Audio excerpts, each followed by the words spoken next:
is proposing. In fact, many of the counties that have succeeded in improving on-source revenue have established revenue boards. They have designated a receiver of revenue, and even the Assembly has processed legislation to give further effect to the PFM Act and PFM regulations. When your CEC is the one who signs as the receiver of revenue, it's like William Ruto signing for Attorney General because he's the appointing authority. That is utter chaos. And that is why we cannot make sense of this statement. Now, who then takes responsibility if you have multiple receivers of revenue? Where does the buck stop, Governor?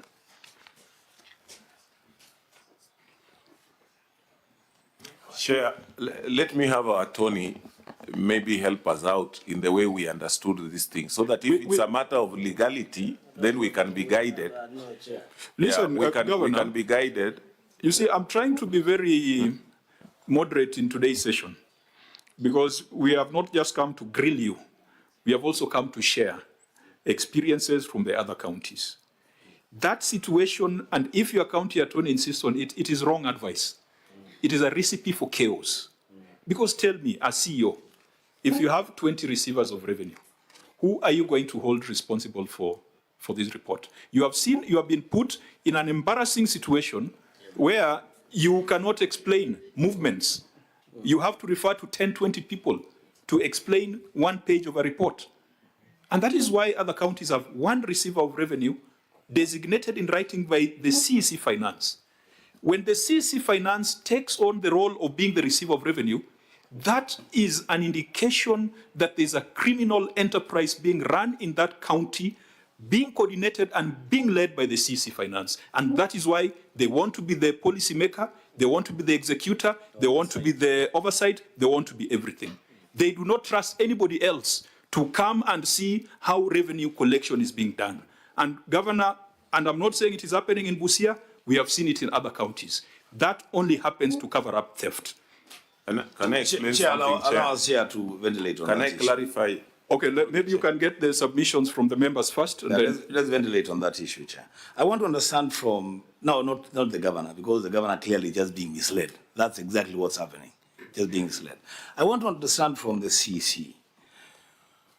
Once the law designates a responsibility to you, and that responsibility is specific, you are told, appoint.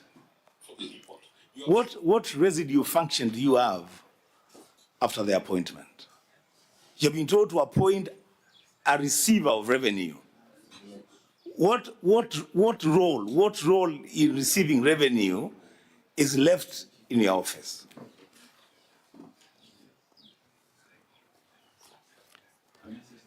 If that can be answered, I'll be very happy. I want to know, because the law is, she has read the law to us.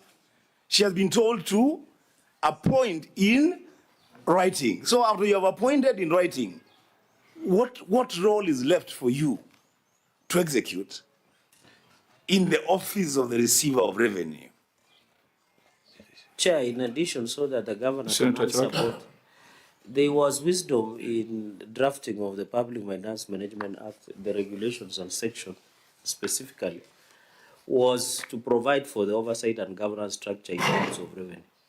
And that is why the CCM Finance was given power to appoint the county receiver, so that it is easy for her or him to ensure oversight and governance structure in terms of receiver of revenue. So I don't know, and you know they say in law there is no excuse in ignorance of the law, that maxim. So the point I'm trying to make, Chair, is either the CCM misled the governor, or the governor allowed himself to be misled, or the governor ignored the advice. Because the law is very clear, Governor, that the CCM should, by the time, because these issues that have been raised on the issue of that has been collected under on-source revenue, where your revenue potential is more than 2 billion, but you are collecting 357, of course, inclusive of hospital, which we have passed the law under FIF, should have been addressed, should have drawn a concern for you, that the CCM, Madam Topista Naiti Wanyama, was signing a county receiver of revenue. Yet she should be the one setting up the governance structures and appointing people. And the law is very clear, it says, shall. If it said May, we would have allowed her to get away with. Thank you, Chair, if you allow me. Governor? Yeah, and Chair, maybe just for clarity, if we had allowed our county attorney to say something, and then I will also be able to explain our governance structure when it comes to this.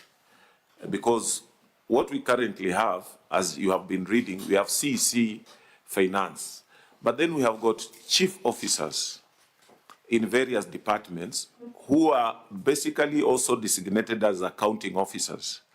And then on the side of revenue, we also have got a director of revenue. So if you are just allowed us, because that's the structure that we have, if you are allowed us, maybe just our county attorney to say something so that then we'll be able to see maybe the way we have configured our government vis-a-vis what you are saying, there could be some issues. But that is the way we have configured our government, that we have a CC, they designate. In fact, there are two designated functions to the chief officers, the authorized officer and an accounting officer. And then those roles are given to them on behalf of the treasury. Now, within the same treasury, we have got, in our structure, in our establishment, we have got director of revenue. Now, we have also been toying, or rather ventilating, on going the way you are talking about, having revenue boards. And I think we have even drafts on what we need to do to go that route. So if we just allowed, because it seems it is an issue of interpretation of the law, maybe just to see what our county attorney was able to guide us on vis-a-vis what we are saying and the way our government is configured, so that we clear that issue, rather than being that we could have configured the government purposely, you know, not to be able to undertake the mandate that the Constitution has given us. So I will give you a county attorney about 2 minutes, but that does not take us away from the fact that there are numbers here that are still not explained. Yes. That issue came up just to emphasize that that could be part of the reason why the governor is unable to explain numbers, because there are almost 20 people he has to refer to, and that is an extremely unhealthy and an unprofessional setup. Thank you, Honorable Chair.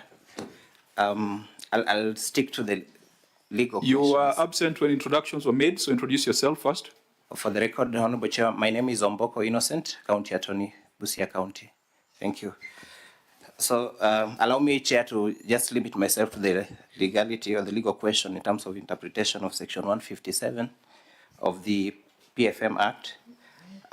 My reading, Chair, and this is my legal opinion, and Chair, I reserve, the right to be wrong. Even courts sometimes are wrong, but this is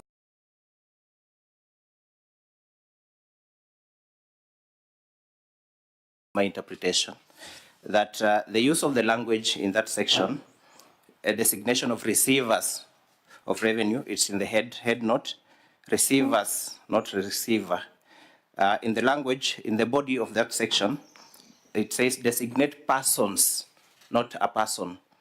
And then it says specify in their letters, not in his or her letters. Plural all through. My view, Chair, Honorable Chair, is that there is a discretion in terms of the organization of government, whether to select one person as a receiver of revenue or to have more than one, looking at the language of that provision, Chair. That is my interpretation. If I may go a little further, Chair. Okay, just before you go further, is it also your interpretation that the appointing authority can appoint themselves as one of those receivers of revenue? No, that's not correct. That is a problem. That's the problem we have. That is a problem we are dealing with. Well, my brother, you know, we have a lot of respect for you, but we get very upset when we get people coming before the Senate trying to be clever, because we are also very clever people. So please, don't perform legal gymnastics here. If a mistake has been made, Governor... Chairman, I will stop. No, just a minute.